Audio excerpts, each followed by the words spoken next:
right, so we are back with the King, Richard Soren, here with the King's Corner. And the emphasis of all of this is just to give an appreciation to a man who has given so much, but also to educate and to appreciate the past. Understanding where we've come from is definitely going to be a deciding factor in where we go. And I'm very, very proud to share this discussion time with him. So today we're going to talk about one of I think, the upper echelon barriers that a human being ever will touch upon is the first 1,000-pound squat. And Lee Moran. Richard, what can you tell us about that fateful day in 1984? I could smile just thinking about it. Actually, the first, it was an official squat by Dave Waddington. That's right. But it was a smaller meet, and I don't know if it was officially a sanctioned meet. So actually Dave squatted 1,000 pounds first, but Larry Pacifico, he was the grand promoter. I think really he put powerlifting out to the masses. It was in the early 80s, and there was a rumor that they were going to have the Nationals this year in Dayton, and it was the place to go. I mean, to motivate people from all over the country to come just to watch as spectators, not your brother and sister or your father, but the general public. Well, I hooked up with a friend that said, come on, let's go. So we did, and went to an event that 8,000 people attended. Who would think of that many people traveling that far and showing up for an event like that, powerlifting, which was still kind of in its infancy, and This is just after the AAU days, correct? Yes.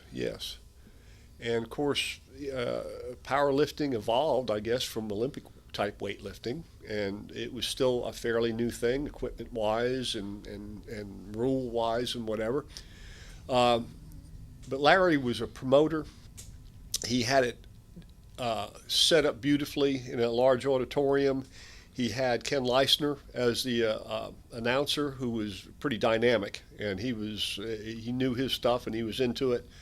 The spotters were all big, huge guys, so it made it pretty impressive just to look up on the stage. The crowd was up for it. They were there. They were excited as an event, not just for one lifter, but for everybody. What time of year was this? Excuse me? What time of year was this? What season? Oh, gosh, I'd have to guess. I don't recall being all bundled up in coats, so it would be cold up there. Yeah. And I remember going in that adjacent area. So it was probably maybe in the early fall, something that summer, early fall. But it was an event we look forward to each year. The lifting progressed. Some of the all-time greats were there. Everyone filled up every session. Even the smaller fellows that sometimes don't get their due credit, everyone was there cheering them on. But me, I waited for the heavyweights. I wanted to see what the big boys could do. And I got to see some very scary-looking people, and find out that they weren't that bad. Yeah. And it came down to the finals in the super heavyweight. And for sure we had to make that one, so I was front and center. And I even look at films today of that event, and you can see me standing in there up against the stage. Well, to catch up on the whole thing, Lee Moran, who I didn't really know of other than he a very powerful-looking fellow, was, from what I gather, a member of the Hells Angels, and he was an enforcer type person, a security person with them. So he was a tough guy. And he was a right-hand man sort of Sonny Barger, right? From what I gather, he was, yes. Yeah. He was very strong in the bench press. I believe that day he did about 620 in the bench. It's incredible. And the deadlift, I don't think he went at it super hard. I think it was around the 700-pound mark. But when the squat came out, everyone was in that day pretty much addressing the squats. That was, your bragging rights. So anyway, he came out, and everyone was about done squatting. I was saying, what is Moran guy? What is he going to do? Well, he comes walking out, and not a super heavy suit, T-shirt, just plain white T-shirt. And he comes out for about 956 in the squat. And I said, boy, this guy's pretty ballsy coming out and trying this. Well, he comes walking out. He takes the bar out, takes a step back, goes to squat, and completely just blacks out. I just went over like a ton of bricks. Blood squirting out of his nose, passed out. You know, you figure, what the heck? He's done. Yeah. So, Well, and he's a 5'8", 330, 40-pound man, right? He was huge thighs, very, very stocky. So everyone kind of dismissed that he gave it a good try, but that's it. All of a sudden, he comes around with the oxygen in his vein. He's going to take it again. I said, holy jeez. I said, this guy's gutsy, you know. So he comes out and hammers 956. I'm going like, holy hell, this guy is, whoever he is, he's tough. Well, everyone cheers and everything. Everyone's all excited. And then everything's kind of like, well, I guess that's the end of the meet. And I go, wait a minute. He has one attempt left. He's not going to take it. And I looked up at the scoreboard, and the scoreboard had only 3 spots for numbers because no one's ever did 1,000 pounds at anything. Right. Well, all of a sudden, there's this arguing back and forth. Leistner's talking this, that, and the other. And all of a sudden, I see 004 come up. And I go, holy crap, he's going for broke. Yeah. So from there, from the 956, I move right up against the edge of the stage. I'm fighting through people to get right. And he's going to come out for this 1,000-pound attempt, and it's going to be 10 feet in front of my face. What was the atmosphere like? I mean, you know, it's one of those numbers. I mean, if it was 999, it doesn't have this. Even though it's that close, it doesn't have the same ring to it, the feel to it. I mean, to see a man do 1,000 pounds with all that you had seen and read about and talked about at this point, what did that 1,000 pounds signify to you? It was unexpected. It caught everyone kind of off guard. I was keeping up with it because I was kind of a student of it. And I was saying about attempts and whatever. Everyone just kind of forgot. They thought he was finished, done. What a great 956. He came, bounced back. He had still the same T-shirt on, didn't change it, blood all over him. And I said, holy God, he's going up. And everyone started to kind of look around at each other like, this is really going to happen, you know? So he comes walking out and the place is really starting to ramp up. Well, they had so much weight on the bar, they had to turn the collars backwards to be able to lock them down. Yeah. And you had to walk it out. So I'm there with my little cube flash camera, and he goes for this thing. I said, boy, they had 5 spotters on him, and I said, this is going to be interesting. He comes walking out, and he's shaking so bad that he goes to squat down, and all of a sudden the collar drops off, a 100-pound plate drops off, then another, and all of a sudden you only had one 100-pound plate left, and the thing catapults off his shoulders, and he goes out like a light again. He's on the ground, on his back, out cold. The weights go crashing through the platform, you know. Chaos.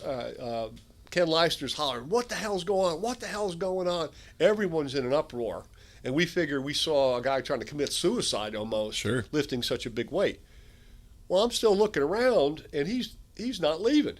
So they bring him around again, and 2 of the spotters, they had enough because they almost got killed. Yeah. They refused to come out again. They didn't want any part of doing that over again.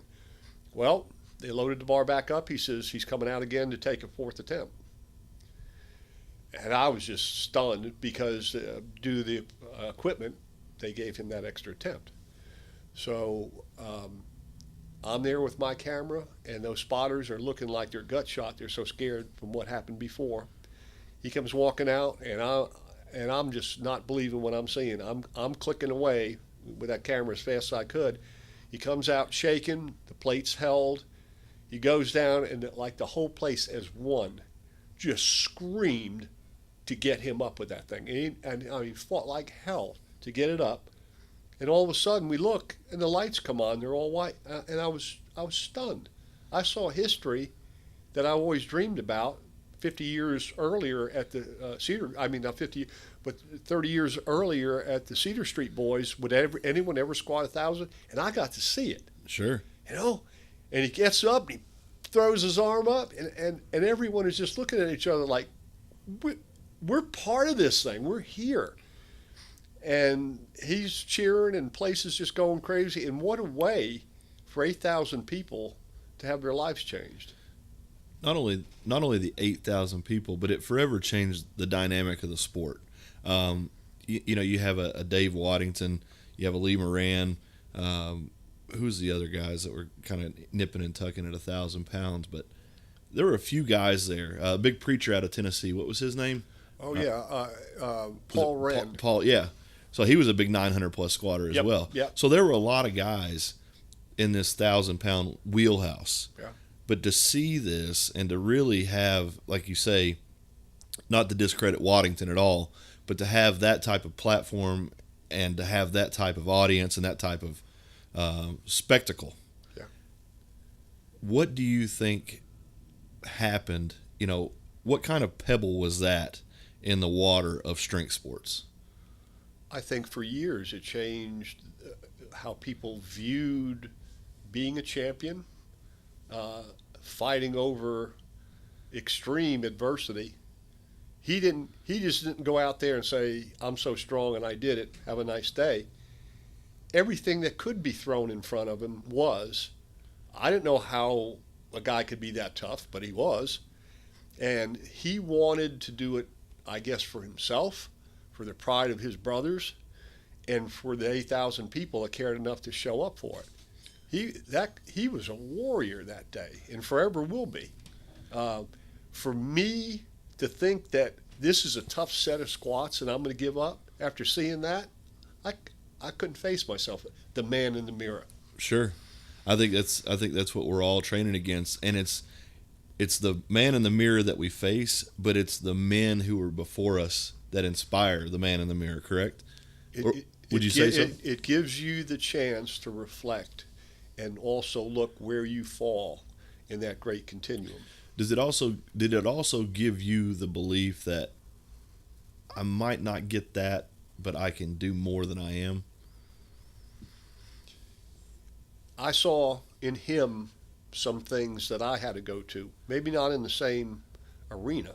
Sure. But decisions in life, or as we talked about Kentucky, to do the impossible with everyone against you, with all things going wrong, to prevail. That is the sweetest of victories. For how he felt, God knows he had to lay it out. But short of killing him, he was top of the world when he did that. That's an amazing thing to think about, is, being that person that pushes the limits higher and higher and higher. And, it's always up for debate, but I don't think that he's gotten the credit maybe that he is due. But I wanted to know, you've seen everything, and you've talked to people who've seen the lifts that you haven't. Where does this one stack up for you? As far as being involved in powerlifting, in weightlifting, and a lot of strength sports, it's hard for me to pick out those defining moments.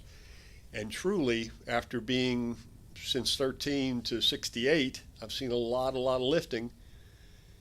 It is within the top three, and possibly either number one or two, all things combined. Sure. If I am super strong and do a huge weight easily, to me, it's not the full piece of the pie or the whole pie. You're just gifted, and Sure. You're lifting more than anyone. But if you have to fight through every possible adverse condition, and you prevail just out of the pure resolve and will you have in life, being a father, in anything, that is the purest form of a warrior. That's it to me. How was his disposition after the lift? Was he just a rock star? Was he overwhelmed with people, or was he just by him to himself? I think he was truly elated. I think he was elated with himself, that he was the man he was thought to be. Sure. I think that he thought in his mind, look at all the people now that are behind me, and that were behind me screaming. I didn't know him, Yeah. but I was screaming like hell for him to get up, and he did. And that was like me being there with him. You know, Uh, you internalize it. Yeah, and to me, I think that's a perfect ending. Is as many great lifts as I've ever seen, the ones that push the envelope, the one where I could feel myself connecting, the one that I could almost put myself there because I connected with the struggle, I connected with the hardship. To see that, I think, is what makes it amazing. I would be willing to bet if you were there, you would be a different person. If you got to straight up, eye to eye, and I was really afraid he was going to drop the weights on me. Sure. I almost wanted to run away, but I said, I'm going to stand here and click as long as he's pushing. It was just, if the right people could have seen that lift, they would have been better people for it.